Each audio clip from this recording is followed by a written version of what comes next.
আহমদের মধ্যে হাদিস আসছে 22756 নম্বর বর্ণনা। নবীজি বলেন ইতমানু লি সিত্তাম মিন আনফুসিকুম আতমান লাকুমুল জান্নাহ, তোমরা আমার জন্য 6টা বিষয়ের জিম্মাদারি নাও। বলেন কয়টা বিষয়? 6টা বিষয়। 6টা বিষয়ের জিম্মাদারি তোমরা নাও, আমি নবী তোমাদের জন্য জান্নাতের জিম্মাদারি দিলাম। সুবহানাল্লাহ। কয়টা বিষয়ের জিম্মাদারি দিতে বলছেন? 6টা। এক নাম্বার নবীজি বলেন উসদুকু ইদা হাদাসতুম, যখন কথা বলবা সত্য বলো।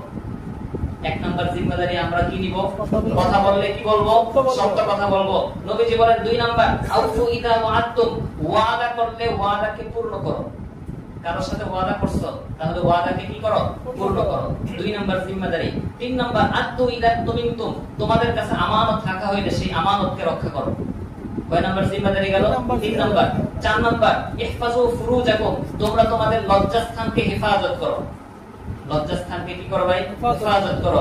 লজ্জাস্থান কেন্দ্রিক কোন গুনায় জড়াবো না। যুবক ভাইয়েরা সতর্ক হই, লজ্জাস্থান শয়তানের একটা বড় অস্ত্র। এই অস্ত্র দিয়ে আজকের যুব সমাজকে নষ্ট করা হয়েছে, মোবাইল দিয়ে আজকের যুব সমাজকে নষ্ট করা হয়েছে। আমরা আমাদের লজ্জাস্থান, আমরা আমাদের ইজ্জতের হেফাজত এখন করতে পারি না।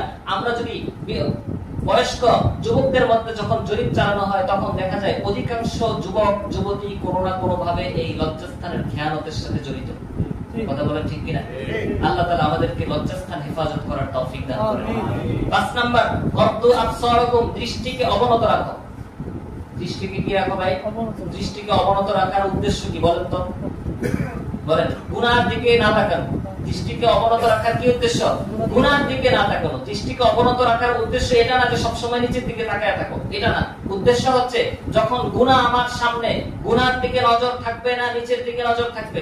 নিচের দিকে নজর। সর্বশেষ নবীজি বলেন ওয়াকুফু আইদিয়াকুম, নিজের হাতটাকে সংবরণ করো, এই হাত দ্বারা যেন কারো উপর জুলুম না হয়। রাসূল বলেন এই 6টা জিনিসের জিম্মাদারি যদি তুমি নিতে পারো, আমি রাসূল তোমার জান্নাতের জিম্মাদারি নিলাম। সুবহানাল্লাহ। কিন্তু ভাই আমরা তো এই 6 জিনিসের জিম্মাদারি নিতে পারি না। কথা বলেন ঠিক কিনা ভাই? আমরা তো নিতে পারি না। আমরা আমাদের হাত দ্বারা মানুষকে কষ্ট দেই, আমরা চোখ দ্বারা জিনা করি। চোখ দ্বারা বেগানা নারীর দিকে তাকানো, এটা জিনা না? বলেন এটা জিনা কিনা? জিনা, চোখের জিনা। হাদিসের কথা এটা। জিনা শুধুমাত্র লজ্জাস্থান দিয়ে হয় না, জিনা জবান দিয়ে হয়।